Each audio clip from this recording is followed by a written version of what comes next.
Tudo bem, galera? Bem-vindo ao canal Dialética do Avesso. Eu sou o Rodrigo Cavalcante e hoje nós vamos dar continuidade ao nosso curso para compreender o capital de Marx. Mas antes eu gostaria de fazer um adendo em relação ao vídeo passado sobre o conceito de substância em Marx. Teve uma parte que eu citei uma nota do Marx que falava da Mistress Quick, uma personagem de Shakespeare, e eu disse que era de Cervantes. Então, acho que talvez esteja com o filme O Poço na cabeça. Inclusive, um membro do canal, Evandro Siqueira, anotou isso nos comentários, percebeu isso nos comentários. Agradeço ao Evandro Siqueira aí, membro fiel do canal. E vamos lá. Outra coisa. Eu tenho medo de, no vídeo passado, eu ter realmente destacado bastante o elemento da relação no conceito de substância e ter ficado um pouco escondido o elemento da determinidade, da qualidade, enquanto uma substância que se diferencia de outras. Então, entendam que o conceito de substância envolve esses dois elementos, né? O Marx ele tenta superar a metafísica clássica de não entender a substância não só como uma coisa, mas também não é só uma relação. É as duas coisas juntas, né? Então, assim, isso vai ficar mais claro quando nós chegamos e comentarmos algumas partes do Capital. Eu tento ressaltar um pouco como é que esses dois elementos estão juntos no conceito de substância em Marx. Tá ok? Então vamos lá. No vídeo passado sobre o Capital, tirando o vídeo de substância, que é entendido como um apêndice, nós paramos no conceito de força produtiva, na página 118. Repito que nós estamos utilizando a edição da Boitempo, né? A edição em português da Boitempo. E nós paramos na página 118, que o Marx falava do conceito de força produtiva. Ok? Então, assim, vamos continuar aqui, terminar esse tópico 1 e talvez chegar até o trabalho abstrato e o trabalho concreto. Vamos ver. Então, assim, só repetir a parte final para a gente pegar o link. Essa força produtiva do trabalho é determinada por múltiplas circunstâncias, entre outras pelo grau médio de destreza dos trabalhadores, o grau de desenvolvimento da ciência e de sua aplicabilidade tecnológica, a organização social do processo de produção, o volume e a eficácia dos meios de produção e as condições naturais. Então aqui o Marx deixa claro que força produtiva é todo e qualquer elemento que contribua para a eficiência das relações de produção, das forças realmente produtivas. Qualquer coisa que possa contribuir para melhorar a eficiência da produção pode ser um elemento constituinte das forças produtivas. Entendendo que essas forças produtivas não são analisadas isoladamente. Não é a força produtiva de uma empresa específica, mas é a força produtiva da sociedade, né? Quando se desenvolve uma tecnologia, ou as empresas que não têm essa tecnologia se adaptam a essa nova tecnologia e conseguem desenvolver ou comprar de alguma forma essa tecnologia, ou elas vão quebrar. Então a força produtiva ela não é entendida como um elemento isolado, como uma força produtiva de uma empresa ou de um ente qualquer, mas entendido como força produtiva da sociedade. Isso aí coloca os limites históricos, espaciais, culturais, que contribuem para o desenvolvimento dessa força produtiva social, digamos assim. Então vamos lá. Aí o Marx continua tentando explicar a relação entre força produtiva e o valor.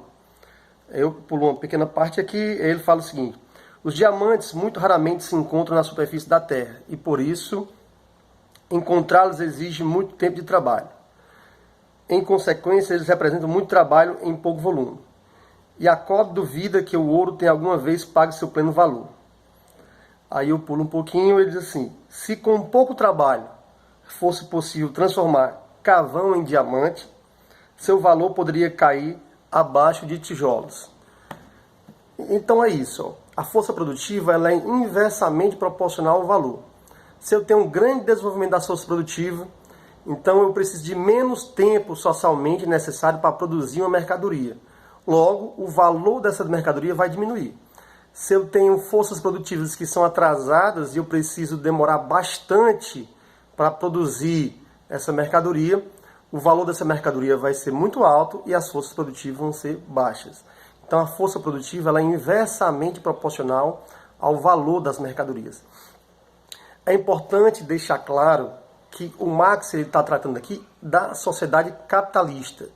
A teoria do valor-trabalho ela é válida para a sociedade capitalista. Tem alguns marxistas que querem estender a validade da teoria valor-trabalho para outros modos de produção, né, para outras realidades sociais. No meu entendimento, a teoria do valor-trabalho ela é válida para o capitalismo. O conceito de valor que o Marx desenvolve é um conceito do capitalismo, que está pressuposto o quê? Primeiro, uma sociedade onde a forma que a riqueza aparece é como se fosse uma imensa, monstruosa coleção de mercadorias. Então, existe uma tendência a transformar tudo em mercadorias. Qualquer valor de uso que você vai querer adquirir, a tendência é que você, para usufruir esse valor de uso, você tem que primeiro realizá-lo como valor de troca. Você tem que comprar como uma mercadoria para utilizar o valor de uso.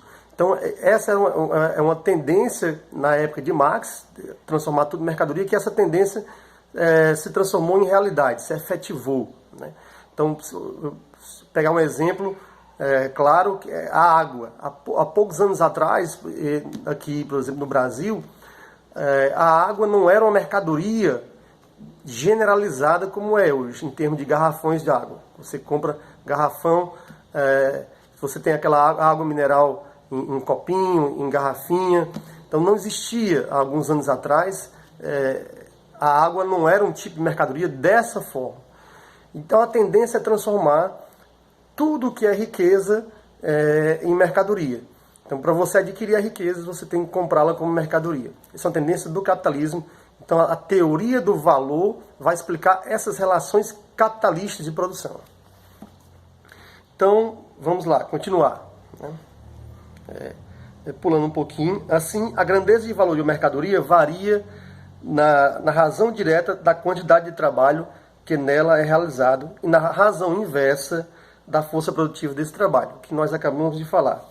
Uma coisa pode ser, isso é importante, valor de uso sem ser valor.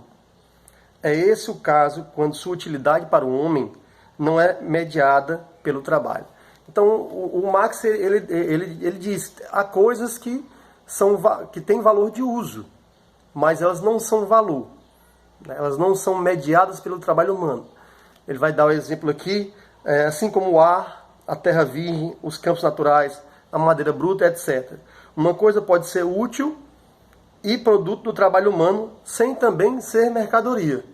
Ao mesmo tempo, uma coisa pode ser útil, mas não ser mercadoria. Eu posso produzir, fabricar alguma coisa só para atender a minha necessidade mesmo, não colocá-la para troca. Então isso não passa a ser mercadoria.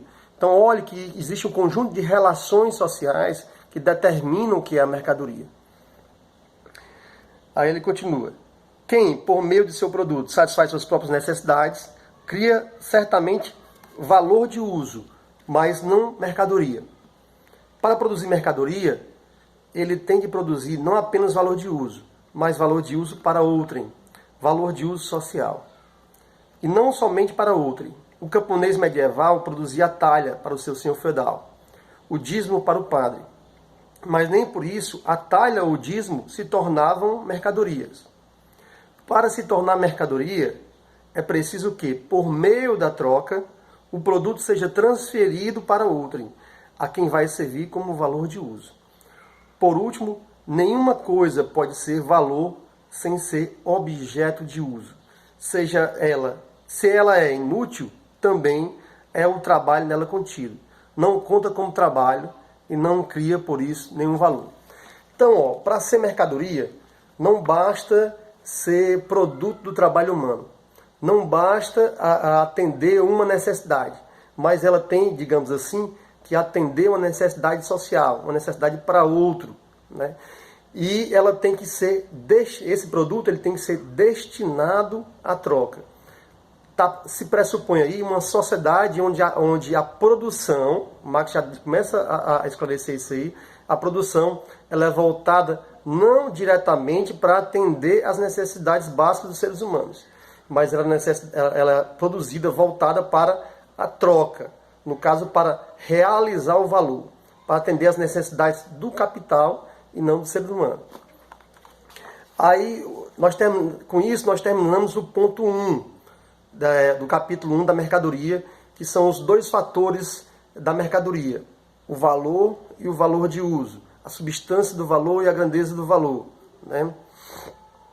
Esses aí compõem o que seria a parte 1, tópico 1 do capítulo 1 da mercadoria. Aí nós vamos entrar agora, na página 119 da edição da Boitempo, no duplo caráter do trabalho apresentado nas mercadorias. Esse vai ser um das grandes novidades de Marx, que a economia política clássica ela já debatia o valor de uso e o valor. Ela já debatia, mas ela não identificava que nessa relação, nessa dualidade entre valor de uso e valor, existe também uma outra dualidade de dois trabalhos ali incutidos nessa relação, que no caso seria o trabalho abstrato e o trabalho concreto. Nós vamos entrar agora nessa segunda parte. Então, o duplo caráter do trabalho apresentado nas mercadorias. Inicialmente, a mercadoria apareceu-nos como um duplo de valor de uso e valor de troca. Mais tarde, mostrou-se que também o trabalho, quando se expressa no valor, já não possui os mesmos traços que lhe cabem como produtor de valores de uso. Essa natureza dupla do trabalho contido na mercadoria foi criticamente demonstrada pela primeira vez por mim. Como esse ponto é o centro em torno do qual gira o entendimento da economia política, ele deve ser examinado mais de perto. Então, o Marx diz que isso aqui o fato de ter essa dualidade, valor de uso e valor, no caso, valor expressado no valor de troca, e existir uma natureza dupla do trabalho envolvido nisso aí, seriam elementos centrais da economia política. Só que a economia política não percebeu essas relações. Quem percebeu essas relações foi Marx. Pela primeira vez, ele expõe esse tipo de dualidade do trabalho envolvido dentro da mercadoria. E ele diz, agora vamos entender mais de perto. Então ele começa a explicar aos poucos o que seria essa dualidade de trabalho aí. Então ele fala, tomaremos duas mercadorias, por exemplo, um casaco de 10 braças de linho, um casaco e 10 braças de linho, duas mercadorias.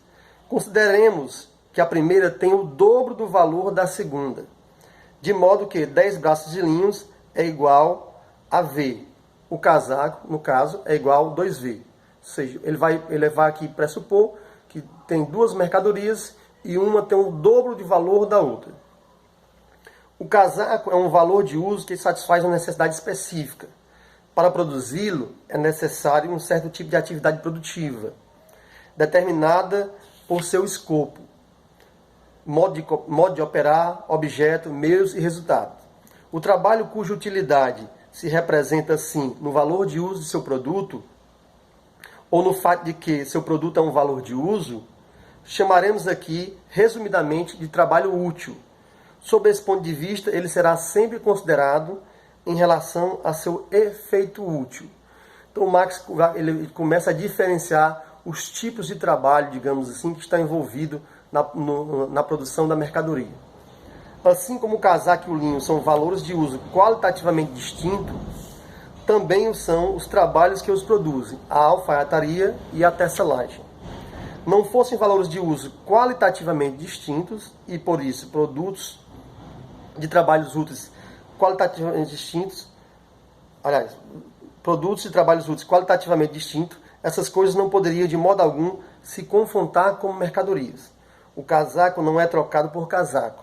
Um valor de uso não se troca pelo valor de uso, pelo mesmo valor de uso. No conjunto dos diferentes valores de uso ou corpos mercadorias aparece um conjunto igualmente diversificado, dividido segundo o gênero, a espécie, a família e a subespécie de diferentes trabalhos úteis. Uma divisão social do trabalho. Tal divisão é condição de existência da produção de mercadorias, embora esta última não seja inversamente a condição de existência da divisão social do trabalho.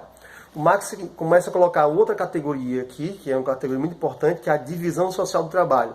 Ele está querendo dizer que para existir uma sociedade produtora de mercadorias, é necessário haver uma divisão social do trabalho. Nós vamos ver que, inclusive, exige que essa divisão social do trabalho seja uma divisão social do trabalho complexa, e não meramente simples. Mas o inverso não é correto. Então, ou seja, eu tenho divisão social do trabalho em outras sociedades também que não são necessariamente produtoras de mercadoria na sua forma generalizada. Aí eu pulo um pouquinho, aí o Marx fala assim: apenas produtos de trabalhos privados, separados e mutuamente independentes uns dos outros, confrontam-se com mercadorias. Aqui já está colocado aqui, assim, um elemento da propriedade privada, não só a propriedade privada da mercadoria, mas a propriedade privada dos meios de produção. O Marx está mostrando aqui uma coisa que ele só vai desenvolver no capítulo 24 do livro 1, quando ele vai mostrar que os produtores das mercadorias estão apartados, estão separados dos seus meios de produção. A produção, a produção de mercadoria, ela é ao mesmo tempo privada e ao mesmo tempo social. Privada porque nós temos pessoas que contêm os meios de produção e as outras pessoas são obrigadas a trabalharem para vender sua força de trabalho para esses meios de produção. Mas ao mesmo tempo, como ninguém consegue produzir tudo o que precisa, a produção ela é voltada socialmente, digamos assim, para satisfazer a necessidade do outro, né? Então isso digamos aí que tem uma dialética entre o privado e o social que o Marx vai desenvolver, que essa dialética é uma dialética também que vai se desenvolver numa dialética da contradição do capital e do trabalho. Marx também vai trabalhar algumas formas de social, inclusive no Gruners, mas isso nós vamos falar só mais lá na frente. Então ele continua, pulando aqui um pouquinho. Numa sociedade cujos produtos assumem genericamente a forma da mercadoria, isto é, numa sociedade de produtores de mercadorias, essa diferença qualitativa dos trabalhos úteis, executados separadamente uns dos outros como negócio privado de produtores independentes, desenvolve-se como um sistema complexo, uma divisão social do trabalho. Então é isso essa parte que eu já tinha falado. Aí lá embaixo ele continua: como criadores de valores de uso, como trabalho útil, o trabalho é assim uma condição de existência do homem, independente de todas as formas sociais. Eterna necessidade natural de mediação do metabolismo entre homem e natureza, portanto, da vida humana. Então aqui ele chega a uma definição mais, digamos, transhistórica do trabalho. Um trabalho entendido aqui no sentido geral, como uma mediação ineliminável do homem e a natureza.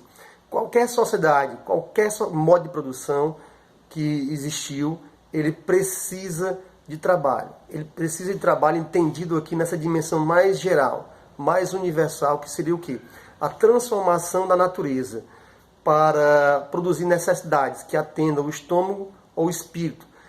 A transformação da natureza para produzir meios de produção e meios de subsistência. Esse elemento é um elemento ineliminável de qualquer sociedade. Por isso que uma sociedade, teorias que colocam o fim do trabalho é uma furada. Sem o trabalho não tem como transformar a natureza para atender as nossas necessidades. Então o trabalho nesse aspecto mais geral, ele é ineliminável. Isso não quer dizer que o trabalho não se manifeste historicamente de diversas formas.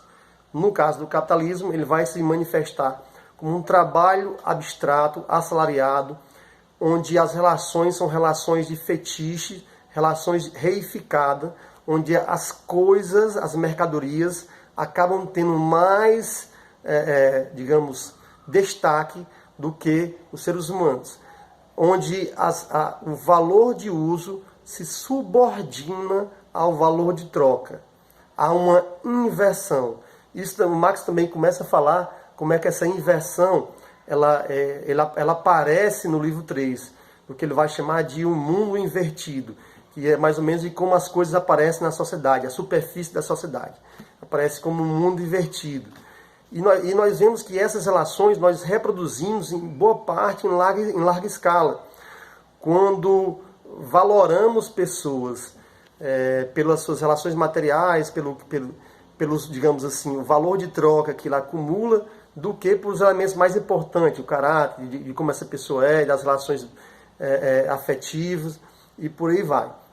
Então, essa inversão não é uma inversão apenas subjetiva, é uma inversão que ocorre nas relações materiais da sociedade. Por isso que uma sociedade onde a riqueza aparece como mercadoria é uma sociedade onde a forma de se apropriar da riqueza já está baseada aí desigualdade, meios de produções em caráter privado, propriedade privada, uma divisão social do trabalho complexa. Todas essas relações estão colocadas. Aqui já há um elemento de crítica do capitalismo. Quando Marx começa a desvelar esse caráter, digamos, desumano, contraditório, explorador dessas relações onde as necessidades do ser humano se tornam inferiores ao valor de troca. Primeiro, se eu quiser realizar alguma necessidade humana, eu preciso primeiro realizá-la como valor de troca, eu preciso ir no mercado comprá-la enquanto mercadoria, no caso, se eu tiver dinheiro, senão eu não vou realizar essa atividade. Então a produção é voltada para a troca e não voltada para as necessidades humanas. Há aí, claramente, uma crítica ao modo de produção capitalista como uma forma de organização social e distribuição dessa riqueza. Então, vamos aqui avançar um pouco mais. Portanto, aí na página 121, portanto, o trabalho não é a única fonte dos valores de uso que ele produz. A única fonte de riqueza material. Como diz William Petit, o trabalho é o pai, a terra é a mãe da riqueza material. Então, Marx não está querendo dizer que a riqueza material ela só vem do trabalho.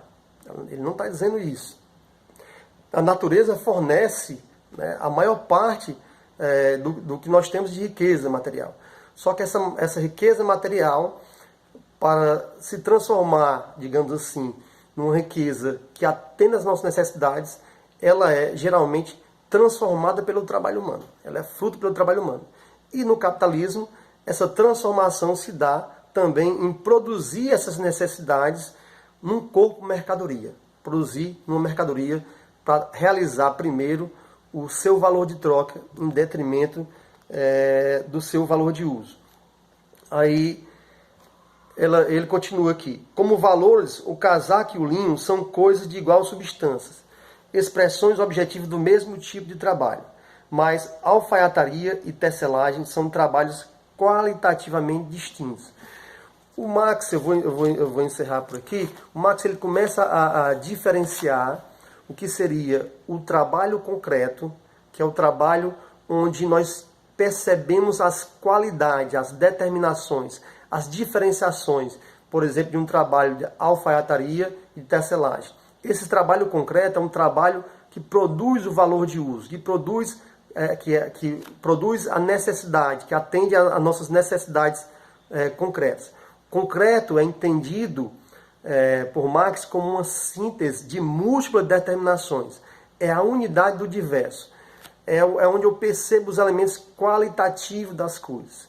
Então ele começa a dizer assim, para existir a mercadoria, né, e para existir o valor de uso, eu tenho que ter um trabalho concreto. Se eu tenho um sapato, eu tenho que ter o trabalho, por exemplo, do sapateiro, um trabalho específico de produção de sapato. Se eu tenho um trabalho, se eu tenho tecidos, eu tenho um trabalho de tecelagem, de produção de tecidos. Então, cada trabalho que se diferencia pela sua utilidade, ela tem por trás um trabalho concreto que determina essa qualidade. Então o Marx fala um pouco aqui, já começa a deixar claro que ele vai desenvolver o trabalho concreto. Mas para o vídeo não ficar muito longo, nós vamos parar aqui e na próxima semana nós continuaremos. Próxima semana eu vou fazer dois vídeos, vou lançar 2 vídeos no canal. Um vídeo continuando o nosso curso, o comentário passo a passo aqui do Capital, e um vídeo sobre as traduções do Capital para o português. Qual é a melhor tradução do Capital para o português e quais são as peculiaridades de cada tradução. Então, muito obrigado, espero que vocês tenham curtido o vídeo. Quem não se inscreveu no canal, aproveite para se inscrever. Toque aí nos sininhos, nas notificações, para quando estiver saindo um vídeo aqui, você ser notificado e acompanhar mais de perto o nosso canal e também divulgar para que o debate sobre o capital ele seja um debate amplo, que atinja mais gente, inclusive nesse momento de pandemia, onde o irracionalismo predomina epistemologicamente, é um momento de resgatar a teoria de Marx. Então, até mais, muito obrigado.